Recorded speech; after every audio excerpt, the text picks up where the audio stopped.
Hi all, welcome to football arena. Football ആരാധകർ ഇപ്പോൾ world cup ആവേശത്തിലേക്ക് പതിയെ എത്തി തുടങ്ങിയിട്ടുണ്ട്. നാളെയാണ് വേൾഡ് കപ്പിൻ്റെ ഗ്രൂപ്പ് ഘട്ട നറുക്കെടുപ്പ് നടക്കുക.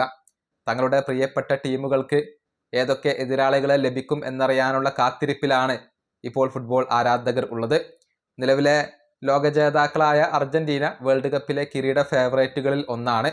അർജന്റീൻ ഗോൾ കീപ്പറായ എമിലിയാനോ മാർട്ടിനസ് ഇതേക്കുറിച്ച് ഇപ്പോൾ സംസാരിച്ചിട്ടുണ്ട്. അതായത് കഴിഞ്ഞ വേൾഡ് കപ്പിനേക്കാൾ കൂടുതൽ താൻ ആവേശത്തോടു കൂടി അതല്ലെങ്കിൽ ത്രില്ലടിച്ചുകൊണ്ട് കാത്തിരിക്കുന്നത് ഈ വേൾഡ് കപ്പിനാണ് എന്നാണ് എമി ഇപ്പോൾ പറഞ്ഞിട്ടുള്ളത്.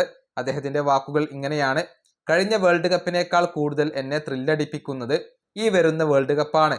അത് എനിക്ക് മാത്രമല്ല, മറ്റു പല താരങ്ങൾക്കും അങ്ങനെയാണ്. വേൾഡ് കപ്പിന്റെ ഒരു അനുഭൂതി അത് വിവരിക്കാൻ ബുദ്ധിമുട്ടുള്ള ഒന്നാണ്. വ്യക്തിഗത നേട്ടങ്ങൾ സ്വന്തമാക്കുക, ക്ലബിനോടൊപ്പം നേട്ടങ്ങൾ സ്വന്തമാക്കുക എന്നുള്ളതൊക്കെ നല്ല കാര്യം തന്നെ. പക്ഷെ അതിനേക്കാളൊക്കെ ഉപരി ഞാൻ ഏറ്റവും കൂടുതൽ പ്രാധാന്യം നൽകുന്നത് എൻ്റെ ദേശീയ ടീമിന് തന്നെയാണ്. ഈ രാജ്യം മുഴുവനും എൻ്റെ കുടുംബം മുഴുവനും ഈ ഒരു ദേശീയ ടീമിന് വേണ്ടി കളിക്കുമ്പോൾ എൻ്റെ പിറകിലുണ്ട്. തീർച്ചയായും ഞാൻ വളരെയധികം ആവേശഭരിതനാണ്. ഇതാണ് അർജന്റീൻ ഗോൾ കീപ്പർ പറഞ്ഞിട്ടുള്ളത്. നമുക്കറിയാം, കഴിഞ്ഞ ഖത്തർ വേൾഡ് കപ്പിൽ ഗംഭീര പ്രകടനം നടത്തിയ ഗോൾ കീപ്പറാണ് എമി. ഗോൾഡൻ ഗ്ലൗ നേടിയത് അദ്ദേഹമാണ്. അദ്ദേഹത്തിന്റെ ഒരു മികവ് തന്നെയാണ് അർജന്റീനക്ക് ആ ഒരു വേൾഡ് കപ്പ് കിരീടം സമ്മാനിച്ചിട്ടുള്ളത്. ഈ വീഡിയോയുടെ അവസാനിപ്പിക്കുന്നു. അടുത്തൊരു വീണ്ടും കാണാം.